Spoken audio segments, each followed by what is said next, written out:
कुंती कुमार अपने बल से पर्वत की शिलाएं उठाकर प्रहार करते हैं,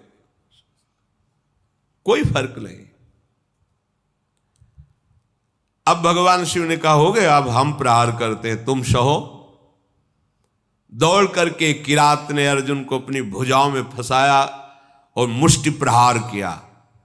बड़ा भयंकर शब्द हुआ, अर्जुन का अंग अंग टूटने लगा भगवान शिव के घूंसे के प्रहार से, मानो उनकी भुजाओं में मूर्छित हो रहे हैं। देवादिदेव महादेव जी के अंगों से फिर भी प्रयास करके वो लड़ रहे हैं, एक एक अंग उनका टूट रहा है। वो मन में विचार करे, आज तक ऐसा वीर हमने नहीं देखा जो मुझे थकित कर दे। युद्ध में अर्जुन कभी श्रम को प्राप्त नहीं होते कि अब मैं थक गया हूं, ऐसा कभी नहीं। भगवान शंकर भुजाओं से भली भांत, कितना सौभाग्य है, नियंत्रित किए हुए हैं।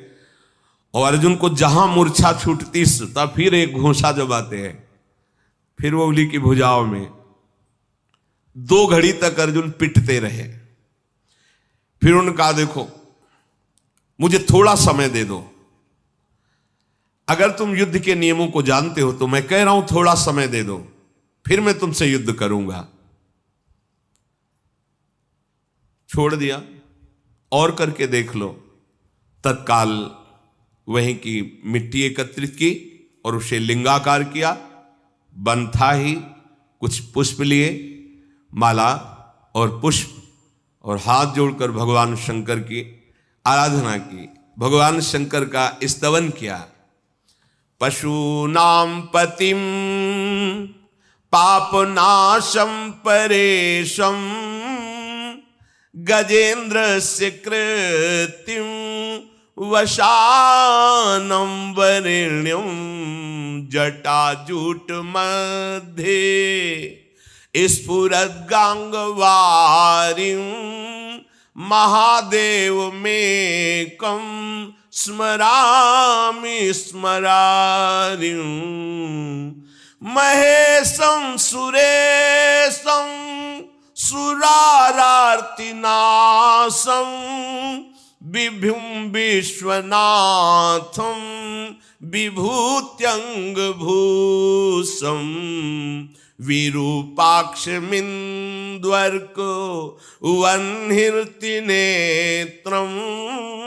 सदानन्दमीडे प्रभुं पंचवक्तं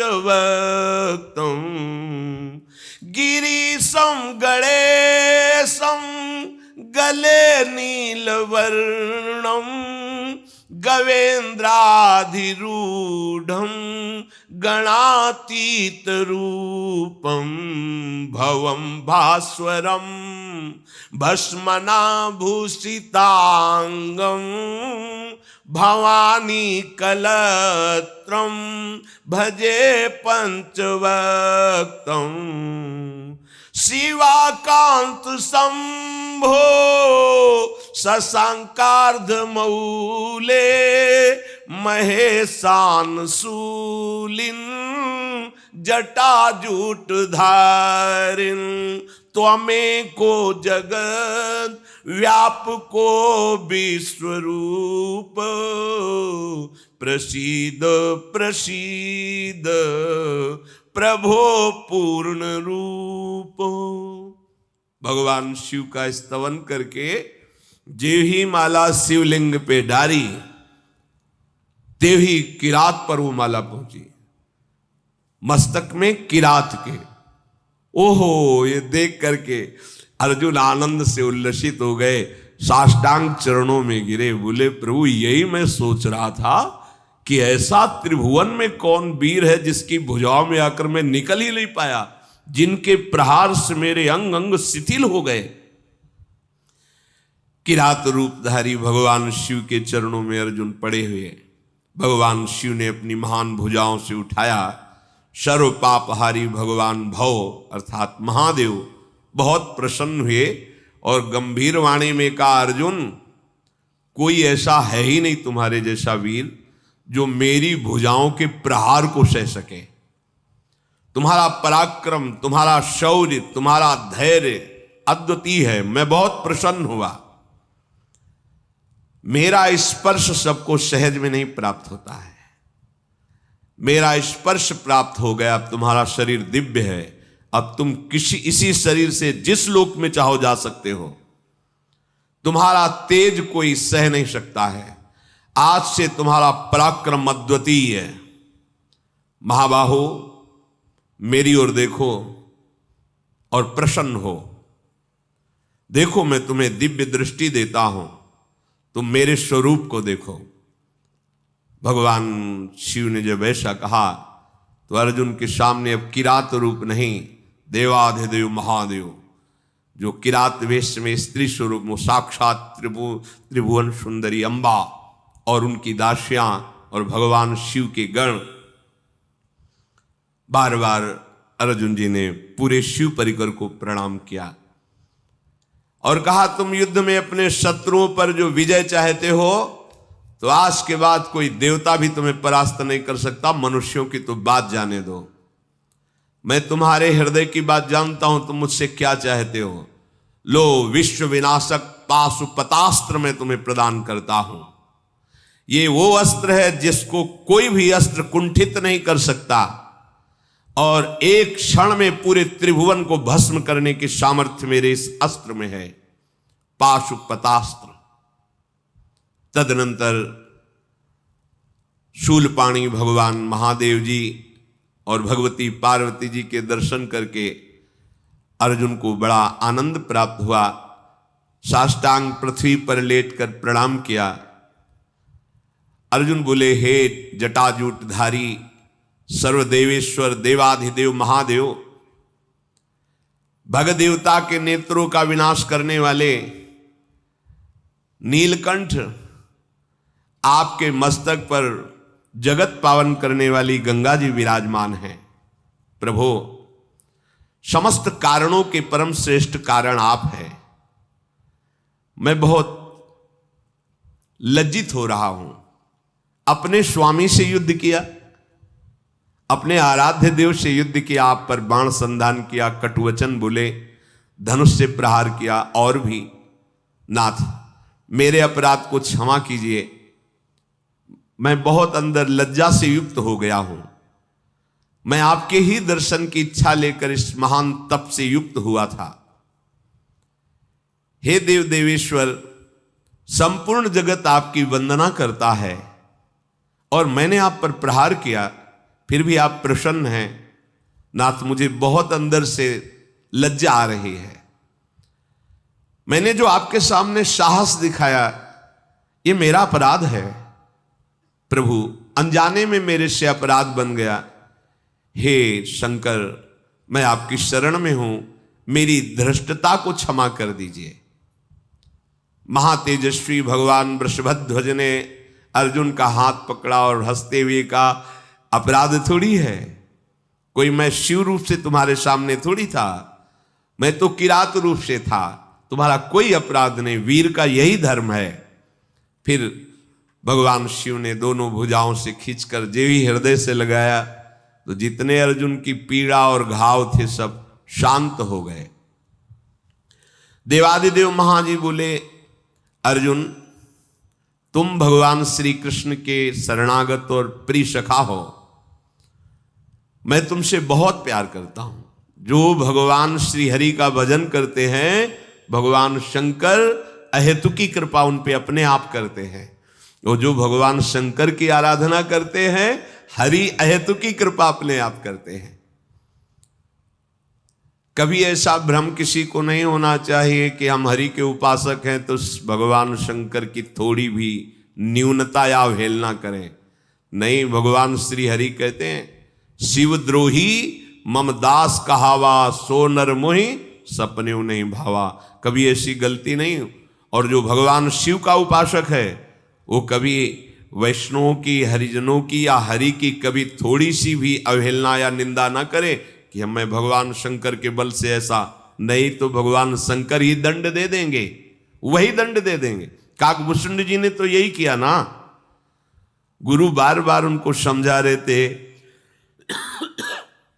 कि हरि और हर में कोई भेद नहीं है, लीला के लिए दो रूप हैं, पर वो ये नहीं मानते। तो गुरु की अवहेलना करने लगे थे। गुरुदेव मंदिर में पधारे, उस शिव मंदिर में बैठे पंचाक्षरी मंत्र जप रहे थे, क्या प्रणाम करना? नहीं प्रणाम किया तो भगवान शिव ने कहा, अरे ये अमर्यादा, गुरु के आने पर तुम खड़े नहीं हुए, प्रणाम नहीं किया, अजगर की तरह बैठा रहा। अरे पापी, मेरे मंत्र को तेरे गुरुदेव ने ही दिया और उनका तू अपमान कर रहा है, जा सहस्त्र योनि अजगर की प्राप्त कर। भगवान शंकर ने ही दंड दे दिया। कभी ऐसा ना हो कि कोई अपनी उपासना के बल से अपने ही आराध्य देव के अन्य रूपों की निंदा या अवहेलना करे। और भगवान शिव तो परम वैष्णवाचार्य सच्ची कहते हैं, उनकी कृपा से ही प्रेम लक्षणा भक्ति मिलती है।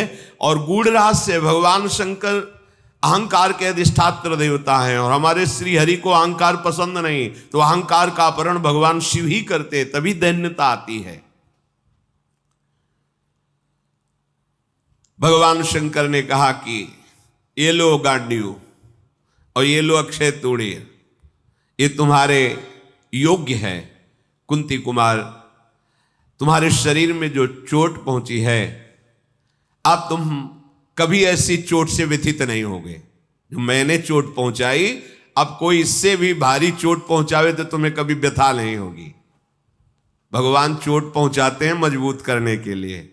जैसे कुमार है ना, नीचे हाथ लगा के मटकी को थाप से पीटता है, हाँ, अपना रंग देता है और मजबूत करता है। ऐसी भगवान का जो दास है, भगवान उसको इतना मजबूत कर देते कि माया एक साथ मिलकर प्रहार करे, काम क्रोध लोभ मोह मद मत्सर, फिर भी कोई फर्क नहीं पड़ता। वो हरिदास है, वो हरिजन है। पार्थ, तुम्हारा पराक्रम यथार्थ है, इसलिए मैं तुम पर बहुत प्रसन्न हुआ। मर्तलोक में या स्वर्गलोक में या अन्य लोक में अब कोई भी ऐसा नहीं जो तुम पर विजय प्राप्त कर सके। तो भगवान का भक्त त्रिभुवन विजेता होता है, यहां से लेकर ब्रह्मलोक तक कोई उसे परास्त नहीं कर सकता। ब्रह्मा जी भी नमस्कार करते हैं जो भगवान के सच्चे भक्त होते हैं। अर्जुन बोले, देवाधिदेव प्रभु, ये जो आपने भयंकर दिव्यास्त्र दिया है, इसको मैं धारण कर सकूं, इसका संवरण कर सकूं, इसकी क्या विधि है, आप कृपा करके मुझे प्रदान कीजिए। कोई भी दानव, राक्षस, भूत, पिशाच, गंधर्व, नाग, कोई भी हो, इस अस्त्र को हाथ में लेते ही वो भस्म हो जाएगा। ये भगवान शिव का दिव्य अस्त्र है। इस अस्त्र का अभिमंत्रित करना, इस अस्त्र को धारण करना और इस अस्त्र का अंतर्ध्यान कराना। जो ही इस अस्त्र को अभिमंत्रित किया जाता है तो इस अस्त्र से हजारों लाखों त्रिशूल, भयंकर विषधारी सर्प और भयंकर गदा और भयंकर विषैले बाण प्रकट हो जाते हैं। कोई जीत ही नहीं सकता है। ये भगवान शिव का अस्त्र है। भीष्म, कर्ण, कृपाचार्य, कटुभाषण करने वाला कर्ण, ये सब क्या है इस अस्त्र के सामने? भगवान पशुपति महादेव जी ने पांडव कुमार अर्जुन को धारण करना, प्रयोग करना, उपसंहार करना, ये विधि बताई। भगवान शिव ने कहा, इस मेरे अस्त्र को धारण करना, प्रयोग करना, उपसंहार करना न देवराज इंद्र जानते हैं, न यमराज जानते हैं, न कुबेर जानते हैं, न वरुण जानते हैं, न वायु देवता जानते हैं। फिर साधारण मानव की तो बात ही क्या है। हे कुंती कुमार, पर तुमको मैं सावधान करता हूं, किसी मर्त पुरुष पर इसका प्रयोग मत करना। यदि किसी अल्प शक्ति वाले योद्धा पर इसका प्रयोग कर दिया जाए तो ये त्रिभुवन का नाश कर देगा। चराचर प्राणियों सहित समस्त त्रिलोकी को भस्म करना इसके लिए साधारण बात है। इस अस्त्र के लिए कोई भी त्रिभुवन में ऐसा नहीं इस अस्त्र के द्वारा मारा ना जा सके। इसका प्रयोग करने वाला पुरुष केवल इसका चिंतन करके मानसिक संकल्प करे तो सामने वाला नष्ट हो जाएगा, या दृष्टि डाल दे तो भस्म हो जाएगा, या वाणी द्वारा बोल दे तो नष्ट हो जाएगा, और कहीं धनुष पर चढ़ा के संधान कर दे तो जो संकल्प करेगा वैसा ही हो जाएगा। अर्जुन बड़े आनंदित थे, इतना बड़ा पावर। भगवान विश्वेश्वर को गुरुदेव रूप में स्वीकार करके अर्जुन ने उस दिव्य अस्त्र को स्वीकार किया। भगवान शिव से अस्त्र प्राप्त करके मूर्तिमान काल के समान अर्जुन तेजस्वी हो गए। जैसे काल तेजवान, ऐसे ही इस दंड को, जो इस अस्त्र को प्राप्त करके अर्जुन महान तेजस्वी हो गए, बहुत प्रसन्न हुए। जिस समय अर्जुन के हाथ में पाशुपतास्त्र आया, उसी समय सारी पृथ्वी कांप गई और देवता लोग दिव्य पुष्पों की वर्षा करने लगे, दुंदुभियां बजने लगी। वो भयंकर अस्त्र मूर्तिमान होकर अर्जुन के हाथ में जाज्वल्यमान तेज के रूप में विराजमान है। भगवान ने कहा इसको अंतर्ध्यान करो। अर्जुन ने जो पद्धति सिखाई थी भगवान शिव ने, उसका प्रयोग किया, अस्त्र अंतर्ध्यान हो गया। अर्जुन के शरीर में जो कुछ भी किंचन मात्र अशुभ थे, भगवान शिव के स्पर्श से वो सब भस्म हो गए। अमित तेज अर्जुन में प्रकट हो गया। भगवान त्रिलोचन अर्जुन को आज्ञा दी कि तुम चाहते हो देवराज इंद्र तुम्हें अपने दिव्य अस्त्र दें, अब निश्चित तुम्हें प्राप्त होंगे। मंगलमय महादेव और उनका परिकर तत्काल अंतर्धान हो गया। अर्जुन के देखते देखते पिनाक पाणी भगवान वृषभध्वज परिकर सहित अंतर्धान हो गए, जैसे भुवन भास्कर अस्ताचल में छिप जाते हैं। अब शत्रुवीरों का संहार करने वाले अर्जुन को बड़ा आश्चर्य हुआ कि महादेव जी से मेरा युद्ध हुआ, महादेव जी की कृपा मिली, महादेव जी से अस्त्र मिला, बड़े आनंदित हैं। कितने कृपालु हैं भगवान शिव, त्रिनेत्रधारी, सर्व पापहारी, अभीष्ट वर देने वाले भगवान शंकर का आज मैंने साक्षात दर्शन किया। वो हमसे बात किए, हमें हृदय से लगाया, फूले नहीं समा रहे। है भी ऐसा अवसर। आज मैं अपने आप को कृतार्थ माना, आज मैं धन्य हो गया। अब भगवान शिव की कृपा से मेरे सारे प्रयोजन सिद्ध हो रहे हैं। इस प्रकार अर्जुन चिंतन ही कर रहे थे कि एक महातेज प्रकट हुआ सामने। तो देखा कि परम लोकपाल जल के स्वामी भगवान वरुण देवता उपस्थित हो गए। उनकी अंग कांति से भी सभी दिशाएं प्रकाशित ही हो रही थी। नाग, नद, नदियां, देवता, दैत्य मूर्तिमान होकर उनकी सेवा कर रहे थे। बड़ा सुख मिला कि साक्षात वरुण भगवान पधारे। अभी वो देख ही रहे थे कि इतने में देखा कि भगवान कुबेर समस्त सिद्धियों के साथ वहां पर प्रकट हो गए। आकाश मंडल प्रकाशित हो रहा है, गंधर्वगण स्तुति कर रहे हैं। अद्भुत तेज और परम शांत धनाध्यक्ष भगवान कुबेर जी वहां पधारे। इस प्रकार बड़ा भयंकर बल धारण करने वाले भगवान कालदंडधारी यमराज वहां उपस्थित हुए।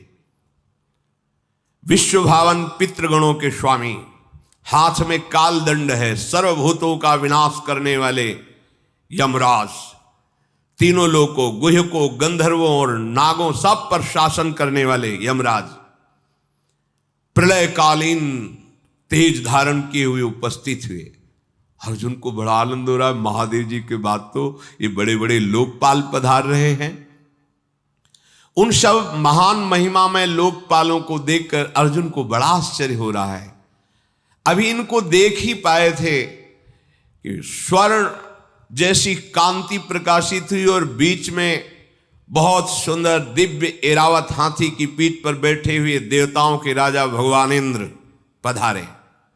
मस्तक पर श्वेत छत्र तना हुआ है, मेघ खंड से आच्छादित चंद्रमा के समान वो छत्र शोभा पा रहा है। बड़े बड़े तपस्वी ऋषि स्तुति कर रहे हैं देवराज इंद्र की, मानो सहस्त्रों सूर्य प्रकट हो गए हों। ऐसा महामहिम देवमंडल, भगवान वरुण देव, कुबेर देव और यमराज और देवराज इंद्र। तदनंतर मेघ के समान गंभीर स्वर में परम धर्मज्ञ एवं बुद्धिमान यमराज दक्षिण दिशा में स्थित हुए शुभ वचन बोले, अर्जुन तुम भगवान श्री कृष्ण के सखा हो और महादेव जी का साक्षात्कार कर लिया है और तुम्हारे हृदय में अब देवताओं की दिव्य अस्त्र पाने की इच्छा है, इसलिए अब तुम्हें मांगने की जरूरत नहीं, हम स्वयं देने आए हैं। जहां पर कृपा राम की हुई ता पर कृपा करे सब कोई। जिसने भगवान श्री कृष्ण को रिझा लिया तो महादेव जी सहित सब रिझ जाते अपने आप। इसीलिए मूल में जल चढ़ाए तो जैसे दाल पत्ता पुष्प फल सबको प्राप्त होता है, ऐसे संपूर्ण ब्रह्मांडों के मूल श्री लालजू महाराज हैं। हम सब लोकपाल बिना बुलाए तुम्हारे पास इसीलिए आए, किस लिए? तुम श्री कृष्ण के सखा हो। तो देखो महादेव जी का साक्षात्कार किया। तुम देखो हम तुम्हें दिव्य दृष्टि प्रदान करते हैं। अर्जुन ने जे ही देखा तो अब उनका वो स्वरूप जो जिस वैभव से संपन्न है, वसुओं के अंश से उत्पन्न महापराक्रमी धर्मात्मा भीष्म को संग्राम में जीत सके ऐसा कोई पृथ्वी में पैदा ही नहीं हुआ।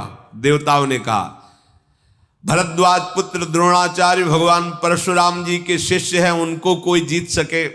असंभव। कुरुनंदन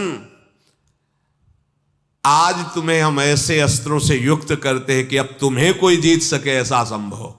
ये भगवान के शरणागति का फल है। धनंजय संपूर्ण जगत में जैसे हमारे पिता यमराज जी कहते हैं अपने तेज से प्रकाशित होते हैं, वैसे ही तुम तेज से प्रकाशित होगे और सूर्यपुत्र कर्ण का तुम विनाश करने में समर्थ हो सकोगे। शत्रुओं का संहार करने वाले कुंती कुमार, देवताओं दानों और राक्षसों के अंश से पृथ्वी बहुत बढ़ गई है और भगवान का अवतार हुआ है पृथ्वी का भार हल्का करने के लिए। इसलिए उनकी इच्छा से हम सब अपने दिव्यास्त्र तुमको प्रदान करेंगे। तुम्हारी अक्षय कीर्ति हो। यह हमें आश्चर्य हुआ कि तुम महासमर में महादेव जी के साथ लड़ सके। आश्चर्य है। भगवान श्री कृष्ण के तुम हो इसीलिए ऐसा कर सके। उनके सामने नहीं कोई खड़ा हो सकता, लड़ना तो बात जले दो। एक बार भगवती उमा जी विनोद में, भगवान शिव बैठे थे विनोद में, ऐसे ही हंसी में पीछे से जाकर दोनों नेत्र से बंद कर लिए। विनोद में जो बंद के तीसरा खुल गया, पूरे हिमालय में आग लग गई। सामने आए बोले ऐसा विनोद मत करना, पूरी सृष्टि का विनाश। ये प्रलयंकारी देवता है, आशुतोष भी है, प्रसन्न हो जाए तो सब ठीक ठाक है, इनसे खिलवाड़ भी नहीं, फिर युद्ध कौन कर सकता है। हम सब लोकपाल भगवान श्री कृष्ण की प्रेरणा से आए हैं। महाबाहो कुरुनंदन, हम अपने अपने अस्त्र का मंत्र देंगे, उसका उपचार, उसका प्रयोग और उपसंहार, ये हम अपने अपने दिव्यास्त्रों का ज्ञान तुम्हें प्रदान करेंगे। इसके बाद जल जंतुओं के स्वामी मेघ के समान कांति वाले प्रभावशाली भगवान वरुण देवता पश्चिम में खड़े थे। बोले पार्थ, तुम भगवान के भक्त हो इसलिए तुम्हारे लिए कुछ अदेय नहीं है। मैं जल का स्वामी वरुण हूं। कुंती कुमार, मेरे पास से पास ऐसे हैं कि अगर इनसे बांध दिया जाए तो कोई भी हो निकल नहीं सकता। वरुण पाश, मैं इनको धारण करना, इनका रहस्य, इनका उपसंहार, ये तुम्हें प्रयोग विधि मैं तुम्हें बताता हूं। ये पाश ऐसे हैं, अविनाशी पाश है, इनको कोई काट नहीं सकता किसी और मंत्र आदि के द्वारा भी। महाबली पार्थ, मेरे कृपा से तुम्हारे में सामर्थ्य है कि ये पास धारण कर सकोगे, इसका प्रयोग कर सकोगे, और जिसको तुम इसमें बांध लोगे उसका अंतिम परिणाम केवल मृत्यु ही है, बस। इस अस्त्र के द्वारा जब तुम संग्राम भूमि में विचरण करोगे तो कोई भी ऐसा नहीं है जो प्राणहीन ना हो जाए। वरुण भगवान ने पाश प्रदान किया और यम भगवान ने कालदंड प्रदान किया, जो स्वयं अपने हाथ में रखते हैं, उसका प्रयोग, उसका उपसंहार। कुबेर भगवान ने कहा मैं तुम पर बहुत प्रसन्न हूं, तुम अपराजित वीर हो, मुझे बड़ी प्रसन्नता हो रही है। पुरातन देव सनातन भगवान श्री कृष्ण तुम्हारे सखा हैं। मैं तुम्हें अपनी तरफ से दिव्यास्त्र प्रदान करता हूं। महाबाहो, ये दुर्जय प्राणियों को भी जीतने वाला अस्त्र है। तुम मुझसे शीघ्र ही इस अत्युत्तम अस्त्र को ग्रहण कर लो इससे दुर्योधन की सारी सेना को तुम भस्म कर सकते हो। और मेरे इस अस्त्र का नाम है अंतर्धान। तुम्हें कोई नहीं देख पाएगा, तुम प्रहार करते रहोगे और संकल्प करोगे तो आग पैदा कर देगा। जब भगवान शंकर त्रिपुरासुर को जलाया तो इसी अस्त्र से जलाया था, इसी अस्त्र का प्रयोग किया था। सत्य पराक्रमी और मेरु के समान गौरवशाली अर्जुन, भगवान श्री कृष्ण के होने के कारण मैं स्वयं ये अस्त्र तुम्हें प्रदान करता हूं। इसीलिए अन्य आश्रय की जरूरत नहीं है, प्रभु के अनन्य हो जाओ। जितने दिव्य आशीर्वाद है, जितने दिव्यताएं सब आपका वर्ण कर लेंगी, मान लो। भगवान स्वयं कह रहे हैं कि तुम अनन्य चेता सततम, केवल मेरा स्मरण करो, मन मना भव मत भक्तो। तो लगता है कि भगवान को हमारी जरूरत है। नहीं, समझो, ये बड़े बड़े लोकपाल कह रहे मैं तुम पर बहुत प्रसन्न हूं, किसी को एक फूल नहीं चढ़ा रहे, क्योंकि भगवान को तुमने प्रसन्न, तो परम वैष्णवाचार्य शिव की कृपा, समस्त लोकपालों की कृपा, सबकी कृपा प्राप्त हो जाती है। महान आनंद प्रदान करने वाला ये अवसर अर्जुन देख रहे हैं कि लोकपाल वरुण, भगवान कुबेर जी, भगवान यम जी, ये सब अपने अपने दिव्यास्त्र प्रदान किए। अर्जुन ने वहां के कुछ फूल जंगल के और फल लाकर उनके चरणों में अर्पित करके पूजन किया। इस प्रकार समस्त देवता अर्जुन का सम्मान प्राप्त करके अंतर्ध्यान हो गए। अब तो दिव्यास्त्र प्राप्त हुआ, बड़ा आनंद हुआ। फिर देवराज इंद्र ने कहा, अर्जुन तुम्हें हम यहां नहीं, स्वर्ग में प्रदान करेंगे दिव्यास्त्र। अभी तो हम जा रहे हैं, हमारा सारथी मातिल दिव्य रथ लेकर के आएगा, तुम उस पर बैठकर हमारे पास स्वर्ग आओ और वहीं विधिवत कुछ दिन रहो, मैं तुम्हें अपने दिव्यास्त्रों की शिक्षा दूंगा। लोकपालों के चले जाने के बाद शत्रु संहार अर्जुन चिंतन कर रहे हैं कि कब मातली आएगा। तत्काल गड़गड़ाहट सुनाई दी। निद्रा विजयी बुद्धिमान अर्जुन ने देखा कि महातेजस्वी रथ आकाश मार्ग से आ रहा है। मातली सहित एक क्षण में ही वो रथ अर्जुन के पास आ गया, मानो तेज प्रकट हो रहा हो। ऐसी चलने से गर्जना हो रही थी कि समस्त दिशाएं परिपूर्ण हो रही थी। उस रथ में भयंकर शक्तियां विराजमान थी, बड़े बड़े प्रस्तर और वज्र।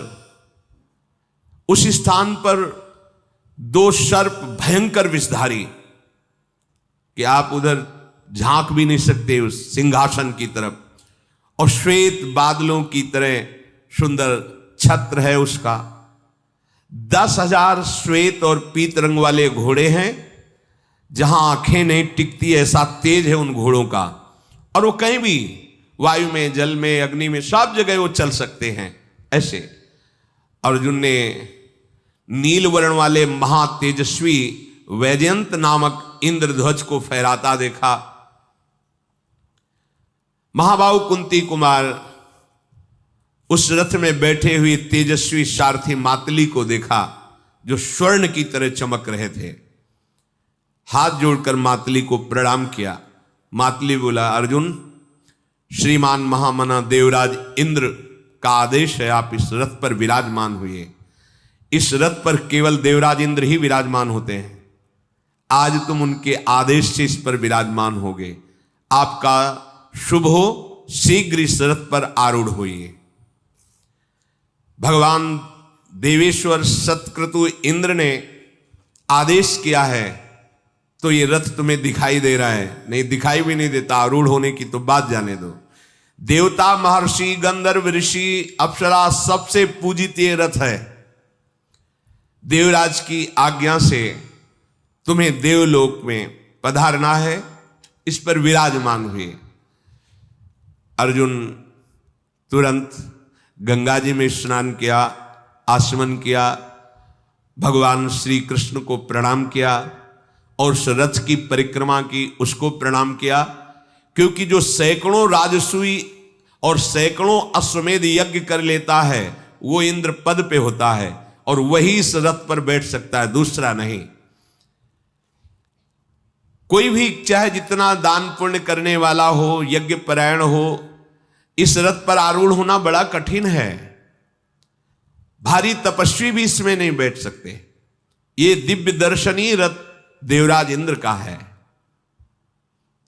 अर्जुन ने कहा कि मातली सावधान, अब मैं इस पे बैठने के लिए तत्पर हो रहा हूं। ये घोड़े बहुत ही तीव्रगामी, इसलिए मैं कहता हूं इनको संभाल के जब मैं चढ़ जाऊं। अर्जुन का वचन सुन करके मातली ने घोड़ों को काबू किया।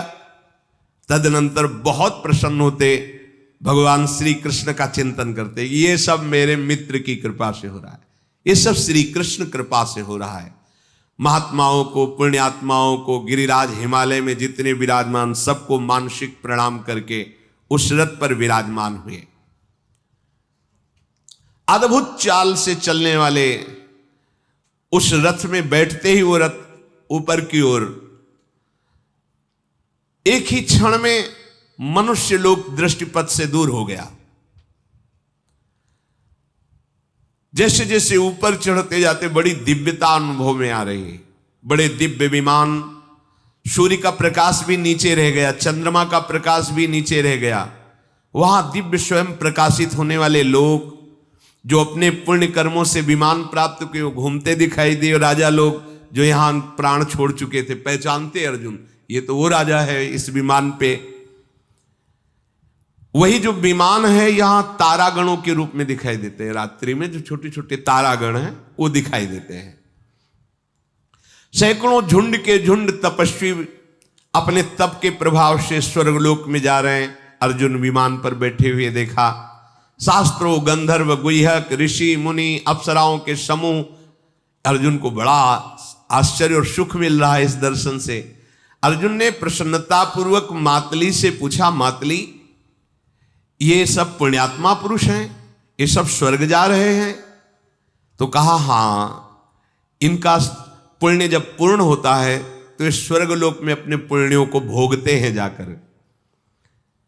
फिर आगे देखा तो स्वर्ग के प्रधान द्वार पर महान श्वेत वर्ण का गजराज ऐरावत दिखाई दिया।